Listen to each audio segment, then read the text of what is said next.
ସମସ୍ତେ କୁହନ୍ତି ବୋଉ କାହିଁକି ସକାଳୁ ସକାଳୁ ଗାଧେଇବି କହିଲୁ ଏତେ ଟେନସନ୍ କାହିଁକି ସକାଳୁ ସକାଳୁ ଗାଧେଇଲେ ଆମକୁ କ'ଣ ଲାଭ ମିଳିବ ଦାନ୍ତ ଘଷିଦେବି ଖାଇଦେବି ତାପରେ ଗାଧେଇବା ତ ପଛରେ କରିବା ନା ସକାଳୁ ଗାଧେଇବା ସମୟ ବଦଳେଇ ଦିଅ ତମ ଭାଗ୍ୟ ପରିବର୍ତ୍ତନ ହେଇଯିବ ଏକଥା ଶୁଣିବା ପାଇଁ ଗୋଟେ ସାଧାରଣ ଲାଗିପାରେ କିନ୍ତୁ ଆରି ଭିତରେ ମନୋବୈଜ୍ଞାନିକ ଆଧ୍ୟାତ୍ମିକ ଉଧ୍ୟାତ୍ମିକ ସତ୍ୟ ଲୁଚିକି ରହିଛି ସକାଳୁ ଉଠିକି ରାତିରେ ଶୋଇଲା ପର୍ଯ୍ୟନ୍ତ ଯେଉଁ ଆପଣଙ୍କର ଦିନଚର୍ଯ୍ୟା ଥାଏ ସେହି ଡିସାଇଡ୍ କରିଥାଏ ଆପଣଙ୍କର ଭାଗ୍ୟ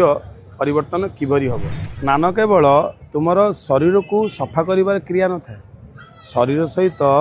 तुमर ऊर्जा को भी रिसेट कर प्रक्रिया होता है तुम्हें बेले बेले अनुभव कर तुम्हें जिते बड़े डेरी उठ जल्दी जल्दी गाधी तो जल्दी जल्दी गाधीले मनटा भारी भारी लगी था